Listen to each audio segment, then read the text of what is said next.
Sexo e Destino, de André Luiz, segunda parte, capítulo 8. Satisfazendo as recomendações de Félix, que esperava a nossa cooperação junto a Cláudio e Marina, nos demoramos no Flamengo, ao pé do amigo que a consternação abatia. Entregue a si mesmo, sem qualquer consolação humana, Nogueira refletiu e compreendeu. Havia lido bastante, conversou o suficiente com Agostinho e Salomão. Não lhe cabia dispensar a verdade. Recolheu a fé por misericórdia da bondade divina. Entretanto, a divina justiça não poderia forrá-lo à solidão que ele mesmo plantou. Então, ele estudou realmente, aproveitou os ensinamentos, entendeu a lei de ação e reação, entendeu que não tem como fugir da colheita daquilo que nós plantamos. O seu coração se represava de saudades da filha que o túmulo escondeu. Aquela quinzena de hospital os uniu em espírito para sempre. Ao lado de Marita, obteve a luz da renovação. Doía-lhe pensar que não experimentaria mais o conforto de carregá-la, sustentá-la, socorrê-la. Abatido, sentou-se e chorou. Telefonou discreto para vizinhos de Dona Justa. A servidora, chamada por favor à residência de amigos, veio atender. Se informou da desencarnação de Marita e lamentou não haver conseguido a notícias antes, com o tempo necessário para assistir o seu funeral. Esclareceu que a madame subiu a Petrópolis sem precisar o regresso. Dona Márcia alegou cansaço depois da internação de Marina para tratamento e avisou de que pretendia passar alguns dias na serra, ganhando forças. Ela, Dona Justa, seguia o combinado, comparecia pela manhã no apartamento e folgava à tarde. Nogueira perguntou pelo estabelecimento onde se achava a filha doente. No entanto, a servidora respondeu com sinceridade que não sabia. Dona Márcia não lhe forneceu informações. Aliás, solicitava licença para inteirá-lo, sem a menor intenção de afligi-lo, de que julgava a patroa também esgotada. Parecia nervosa, doente. Cláudio agradeceu e tomou o catálogo telefônico. Pediu infrutíferamente ligação para a conhecida casa de repouso em Santa Teresa e seguiu procurando pelo telefone até que na sexta pesquisa encontrou o que buscava. Enfermeira prestimosa com quem Dona Márcia deixou o endereço, respondeu de uma casa de saúde localizada em Botafogo, notificando que Marina aí se hospedava. No entanto, as visitas mesmo para os familiares estavam proibidas. A moça andava em crise sob a atenção dos médicos. Mesmo na condição de pai, que ele fizesse a gentileza de ouvir a administração, antes de procurar pessoalmente avistá-la. Cláudio acolheu-se à poltrona a fim de pensar. Restava a casa dos Torres. Gilberto, com certeza, poderia elucidá-lo. Entretanto, a figura do rapaz surgia à sua imaginação semelhante a bisturi que retalhava uma chaga mental. Lembrava a entrevista do Lido em que iludiu sua boa-fé e se envergonhava. Meditou, examinou-se sem compaixão para consigo e acabou concluindo que, se quisesse realmente apresentar personalidade nova, não lhe cabia isentar-se das consequências que as faltas passadas lhe impunham. Consolidado o raciocínio, não mais vacilou. Recorreu ao telefone com escassa esperança de ouvir o rapaz, já que o relógio assinalava mais de 9 da noite. Mas o moço atendeu. Apesar de acanhado, Cláudio expressou o pesar pelo falecimento da sua mãe, ao mesmo tempo que lhe comunicava a perda de Marita. Parecia um Gilberto deprimido, torturado. O filho de Nemésio confessava desconhecer não só a extensão do acidente, mas também o óbito. De certo que pelas provações da família, com a lenta agonia de Dona Beatriz e com a enfermidade de Marina que logo seguiu, Dona Márcia e a filha não tivessem encontrado ocasião para referir a gravidade das ocorrências. Lamentava o sucedido e enviava pêsames. Prezou sempre em Marita uma irmã pelo coração. Consultado por Nogueira, explicou que Marina foi acometida por acessos de fúria. O médico de confiança admitiu demência precoce, mas desistiu da assistência. Entregou o problema a psiquiatras. E o diálogo prosseguiu. Antecipando justificativas, Gilberto anunciou haver assumido novas resoluções nos últimos dias. Quando no encontro de ambos em Copacabana, estava assim, decidido a casar-se mais cedo, desposar Marina e recolher-lhe a tranquilidade do lar. Mas, apreensivo ao ver a moça doente como se achava, o pai, embora reconhecido aos serviços que a jovem lhe prestou, o estimulou à mudança de rumo. O pai, que se achava ausente em descanso restaurativo, usou franqueza. Não aprovaria o casamento, não considerava Marina suficientemente habilitada para as responsabilidades do matrimônio. Além disso, falou-lhe de certas coisas e o aconselhou a sair do Rio. Iria sustentá-lo em outra cidade, onde pudesse recomeçar estudos interrompidos. Porém, Gilberto compreendia a vida de outro modo, e à face das imposições paternas, sentia-se acabrunhado, vencido.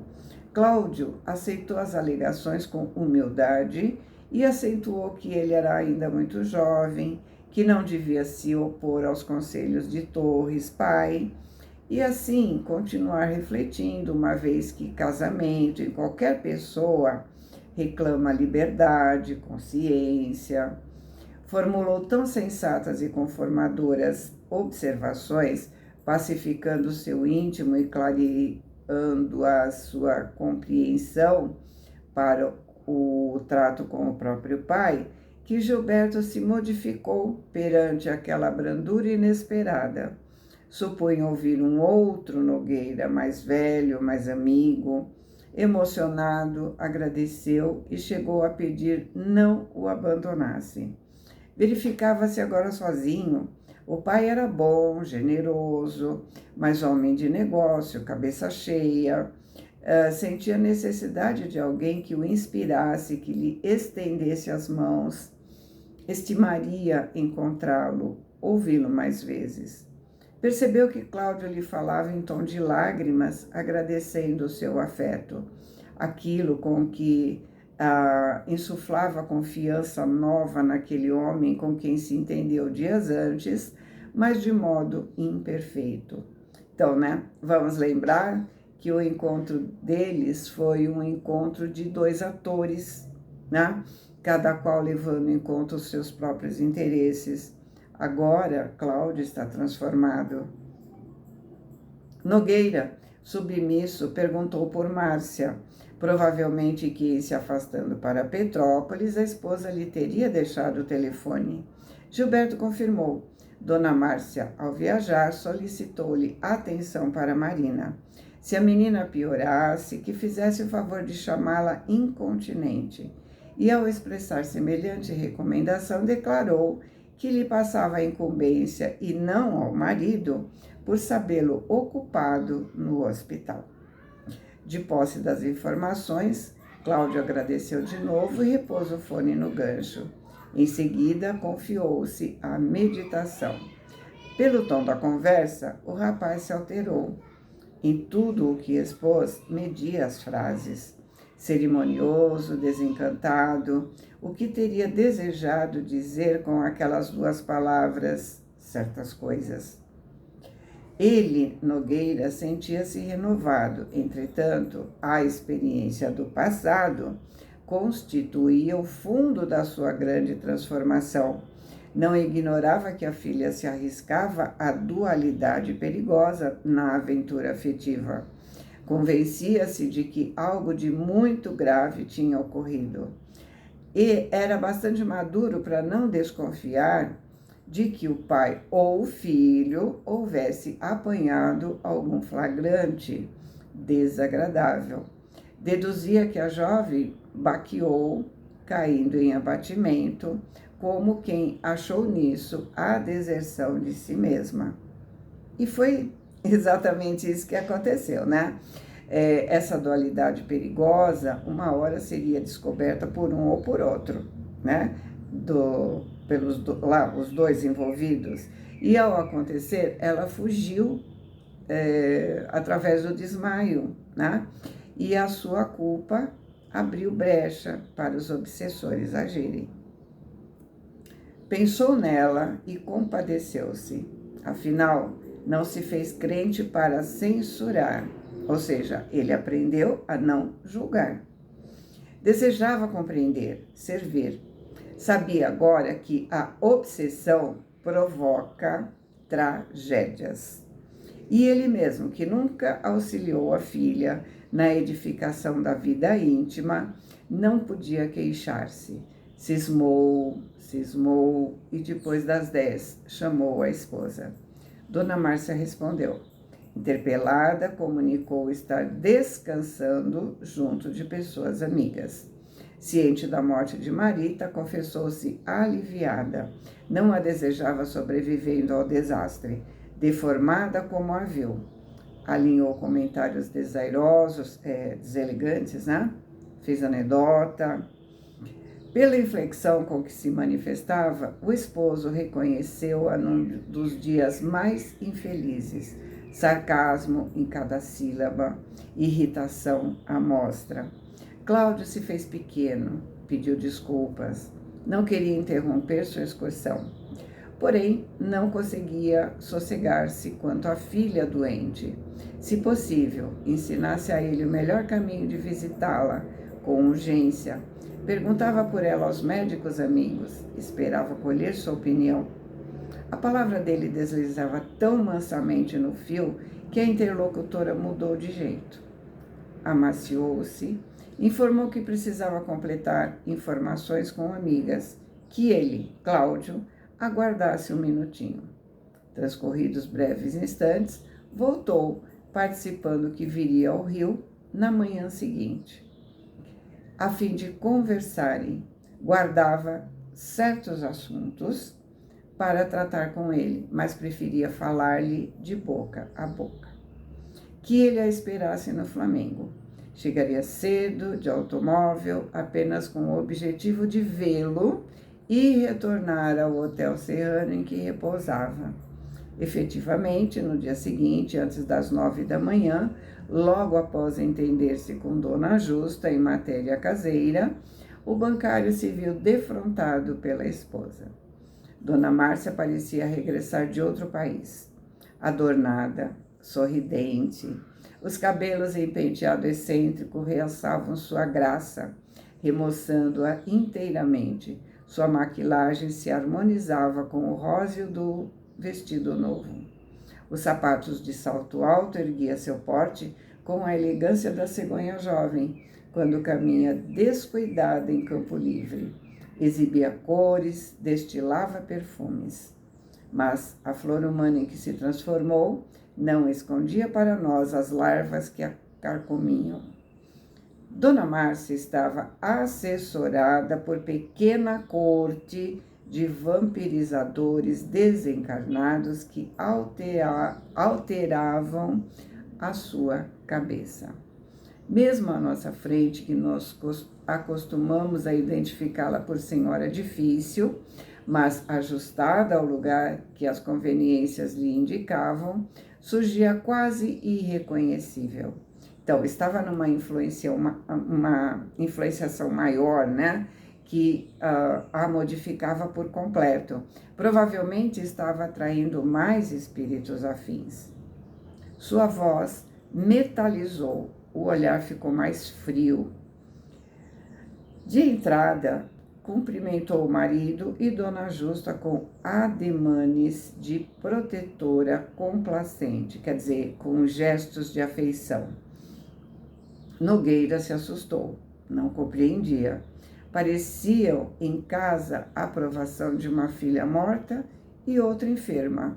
Por outro lado, Márcia, pelo telefone, se anunciou esfalfada, exausta, arrasada.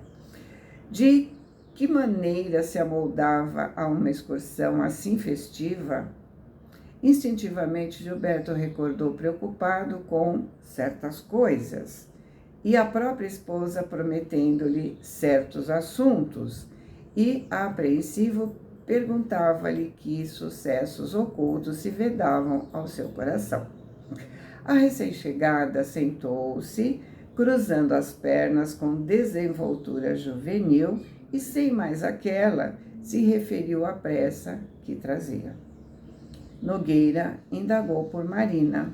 Dona Márcia, evidentemente interessada em outros problemas, sintetizou quanto pôde a história da enfermidade, indicou o psiquiatra que respondia pelo caso, referiu-se ao conforto de que a filha se rodeava na casa de saúde e exaltou a generosidade do Sr. Torres, que não calculava sacrifícios para que não lhe faltasse assistência.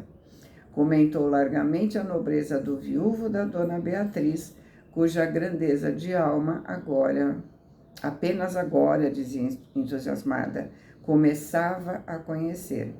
E, finalmente, propôs um ajuste de providências pelas quais se transferisse a menina para um sanatório em São Paulo, onde ficaria no tratamento devido por alguns meses. Bastava que ele, Cláudio, concordasse. Nemésio, em sinal de gratidão da firma pelos serviços prestados por Marina, custearia todas as despesas. Então, nós vemos aqui que ela queria afastar a filha, né, do Nemésio. Cláudio escutou, humilde, e contestou que a situação talvez não fosse tão grave, que a palavra meses o alarmava. Acreditava que a filha, conjugando medicação do corpo e da alma, poderia se recuperar em menos tempo. Argumentou sensato, demonstrou sem afetação de virtude que não lhe seria lícito abandoná-la. Destacou que a proteção monetária significava muitíssimo, principalmente naquela hora em que os cuidados exigidos por Marita haviam esgotado as suas reservas, mas admitia que a filhinha perturbada reclamava dele carinho, dedicação. Após enfileirar judiciosos apontamentos para a interlocutora, recebia a contrafeita, levantou para ela os olhos súplices e convidou-a com dignidade a abraçar junto dele uma nova existência. Vida de harmonia, de construção recíproca. Sincero, confiou todos os seus propósitos diferentes que edificou naqueles dias de luta, dos quais emergiu transformado. Abriu seu íntimo, se tornou espírita cristão, sentia-se outro homem. Participou-lhe que, entre ele e o passado, erguia-se a fé por barreira de luz. Agora desejava a bênção do lar, a tranquilidade da família. Comprometia-se a adotar conduta reta, seria seu companheiro leal. Não constrangeria o seu ânimo a aceitar as suas ideias. No entanto, desejava mostrar-lhe quanto a amava. Disse-lhe que vinha orando desde a véspera, rogando a Jesus o inspirasse, no sentido de revelar-se a ela abertamente, para que ela, Márcia, lhe perdoasse e o compreendesse. Deus concedia a ele o futuro à frente, que penitenciaria quanto aos seus erros cometidos. Dispunha-se a testemunhar-lhe fidelidade, afeição. Porém, a senhora aprumou-se de um salto, plantou as mãos na cintura numa risada de escárnio e zombeteou. Sim, senhor. O diabo, depois de velho, se fez ermitão?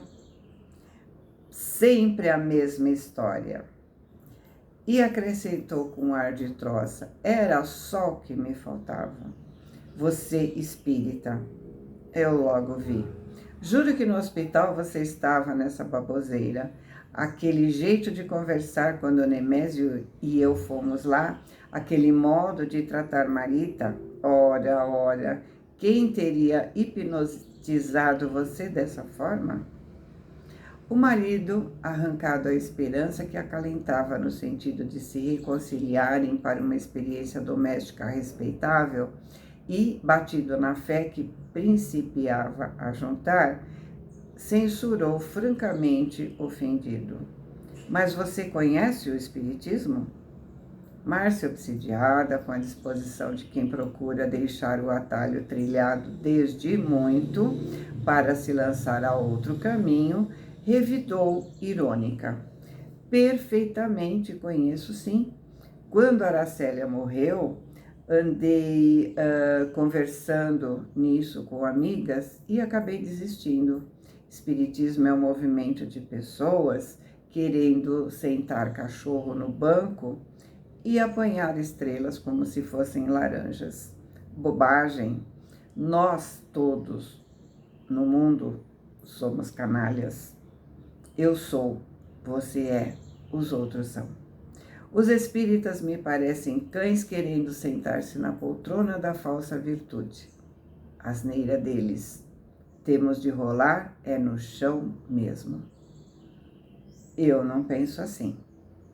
Pois você pensa da mesma maneira diferente e, se é verdade tudo o que você falou, é pena que a mudança chegou tão tarde.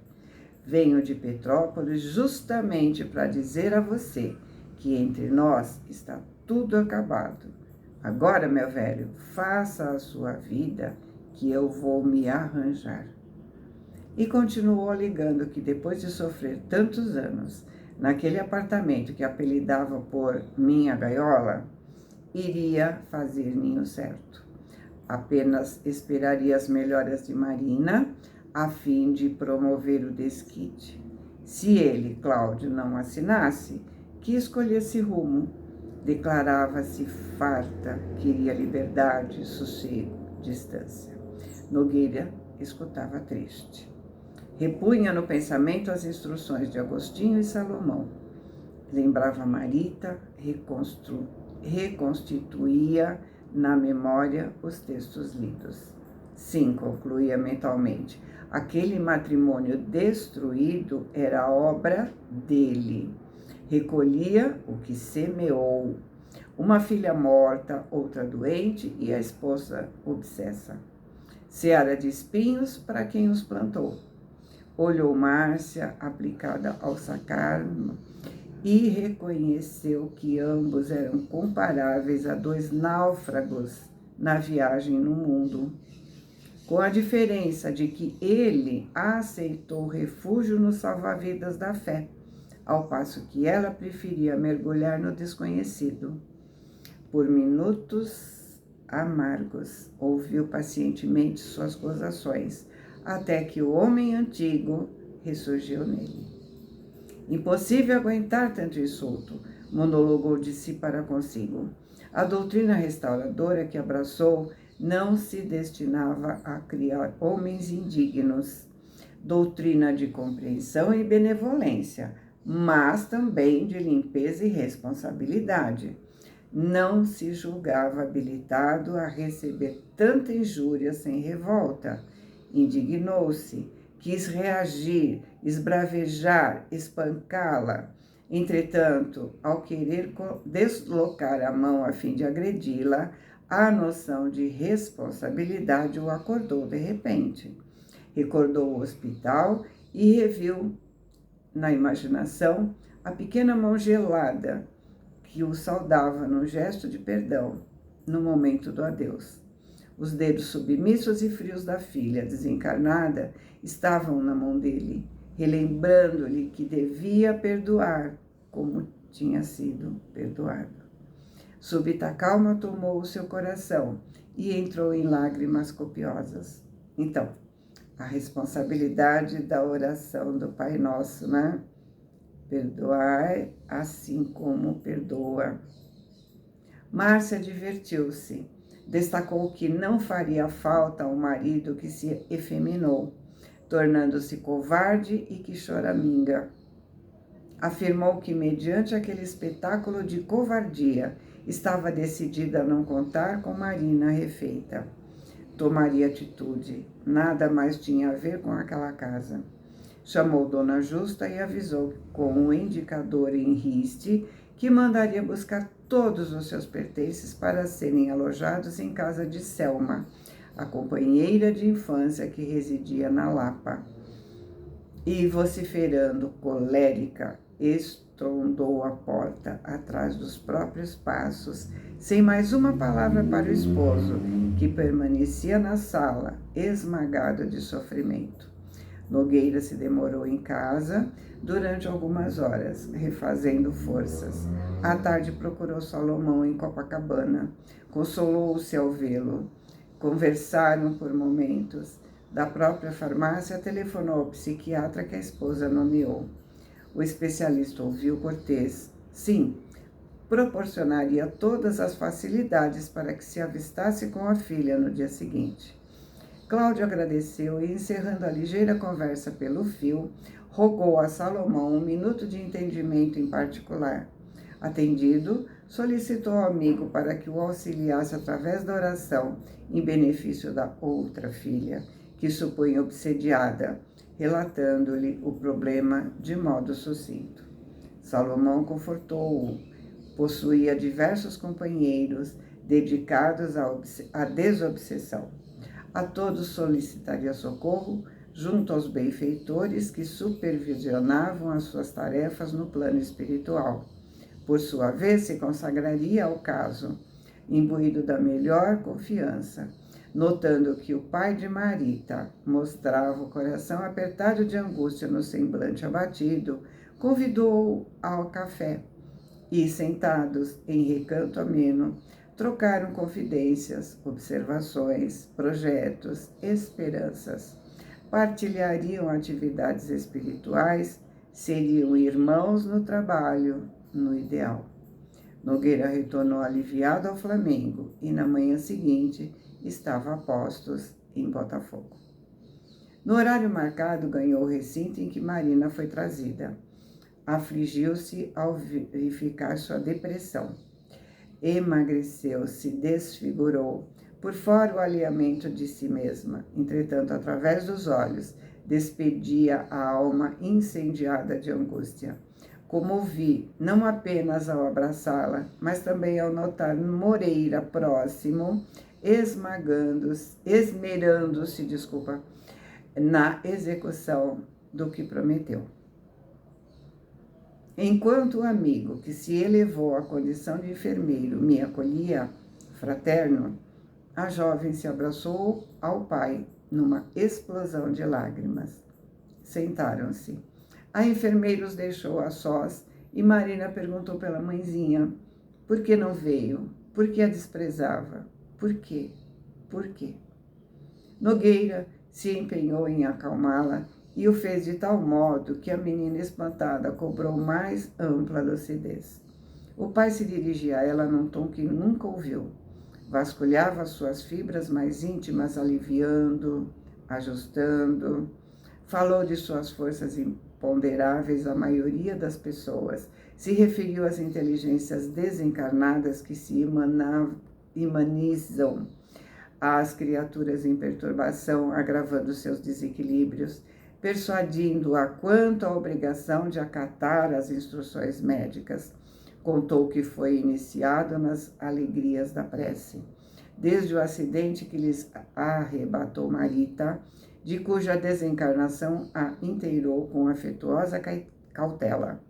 Oportunamente transmitiria as instruções que recebeu de amigos sobre a reencarnação, do sofrimento reparador, da obsessão e do intercâmbio espiritual. Estudariam juntos e acrescentou piedoso, mesmo que Márcia não quisesse, que ela, Marina, tivesse paciência, calma, inspirando confiança naqueles que a tratavam. Estava ali para alentá-la, entendê-la, que se desabafasse, para que ele soubesse por onde começar. Nada lhe ocultasse, nada temesse. Queria vê-la robusta, feliz. Todas as palavras escapavam de sua boca, impregnadas de tanto carinho e clareadas por tanto amor, que ela se aconchegou ao seu peito com mais devoção, lembrando alguém que se agarrasse à inesperada raiz ao escorregar na direção da queda fatal. Perguntou ao pai se ele algum dia ouviu vozes estranhas e se já divisou vultos que ninguém percebia. Cláudio acariciou-a, assegurando que lhe explicaria semelhantes fenômenos assim que a visse refeita, porém insistindo para que o auxiliasse com as informações de que carecia, a fim de prestar o apoio necessário. Foi então que a filha, implorando a ele que não a condenasse e estimulada pelo sorriso bondoso com que era ouvida, descreveu para o pai os caprichos femininos com que namorou Nemésio Torres. Ele amadurecido, ela quase criança, mas se orgulhava ao reconhecê-lo chefe e submisso. A princípio, os passeios alegres, o dinheiro a rodo, os afagos recíprocos, aos quais ela se entregou muito mais pela vaidade de impressioná-lo que por motivos de atração. Contou como Nemésio cativo deu a escravizá-la. Contou a noite em que ele a embriagou de propósito, quando despertou nos seus braços dentro de uma casa rústica em São Conrado, que até então não conhecia. Desde essa época se fez sua companheira, entrando às instâncias dele para o serviço de Dona Beatriz, para que a tivesse sempre à mão. Apaixonou-se por ela, repetia declarações, desejava casar-se com ela, assim que a viuvez acontecesse naturalmente. Mas Gilberto apareceu, e por mais que lutasse contra si própria, não conseguiu controlar-se. Desde o primeiro encontro, adivinhou nele o homem com quem sonhava, pintando as emoções ao vivo com todas as tintas de realismo que o delírio punha nas suas palavras. Confessou que o provocou, afastando-o deliberadamente da irmã e, vingando-se de Nemésio, copiou sua iniciativa. Numa noite de farra, o induziu a exceder-se no uísque e, ao tê-lo inflamado, ela mesma o conduziu ao quarto de que dispunha no lar dos Torres, a título de fazê-lo descansar, para entregar-se a ele sem qualquer noção de vigilância ou censura. Ao acordar, o induziu a crer-se responsável pelo futuro. Dessa forma, passou a dividir-se com habilidade entre um e outro, embora conservar-se a indiferença por Nemésio transformada em aversão. Quanto mais se comunicava com o filho, mais detestava o pai, até que a morte de Dona Beatriz precipitou os acontecimentos. Observando o chefe positivamente decidido ao matrimônio, apegou-se ao filho com loucura, a ponto de ser surpreendida por Nemésio em situação desconfortante. Nogueira escutava arrependido. Tinha a impressão de tomar contato com os familiares pela primeira vez em toda a vida. Machucado ainda pelas considerações de Márcia, ignorava agora quais as feridas que mais doíam na sua alma, se as que a insensibilidade da esposa abriu em seu espírito, se as que eram produzidas nos tecidos do coração pelos segredos da filha padecente.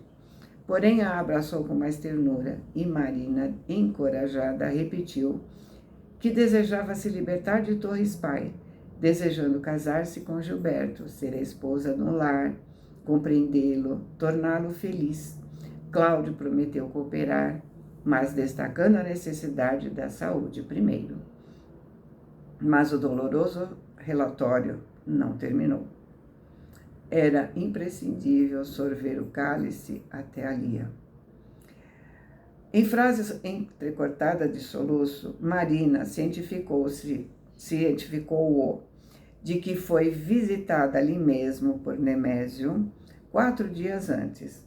Acentuou que o chefe se prevaleceu da intimidade e lhe afirmou que não acederia ao filho de modo algum, que a esperaria para as segundas núpcias e que manteria todos os compromissos formulados anteriormente no sentido de enobrecê-la no casamento e beneficiar toda a sua família, se ela abandonasse o rapaz, que ele, na qualidade de pai, pretendia remover para o sul, porque respondeu claramente que não renunciaria a Gilberto, implorando-lhe perdão e que a tratasse por filha.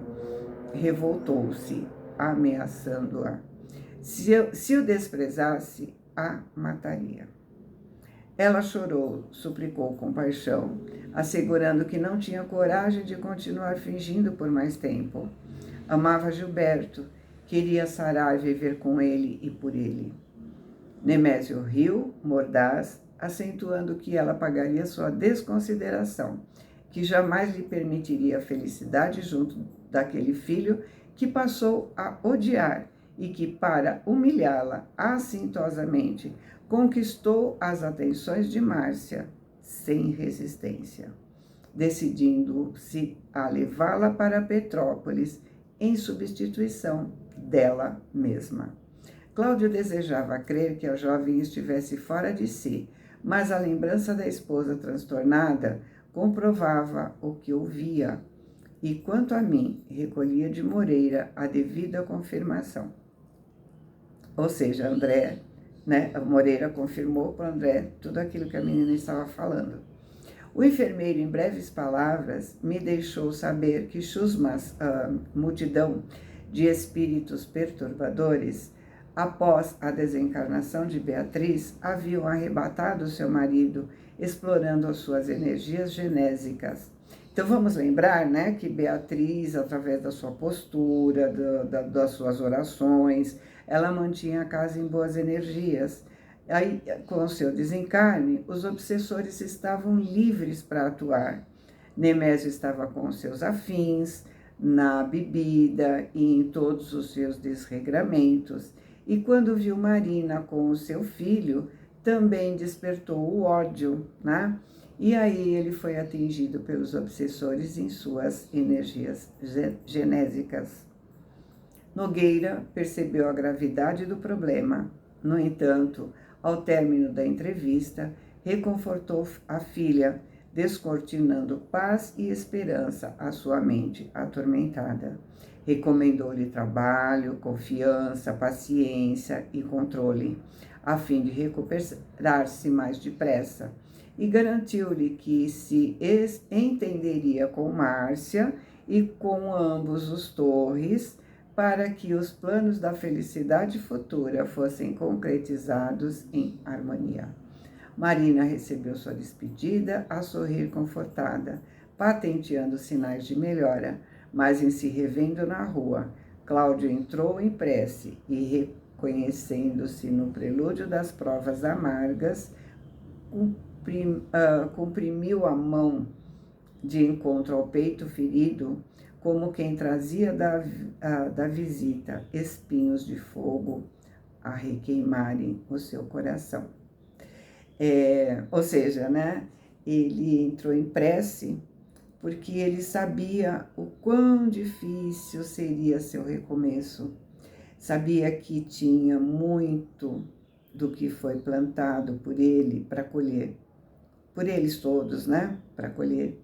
Sabia que problemas obsessivos, como ele disse, né, podem terminar em tragédia, mas ele estava disposto a seguir na sua reforma íntima. Então, vamos aguardar o nosso próximo capítulo, né? Fiquem com Deus. Boa semana. Amo vocês.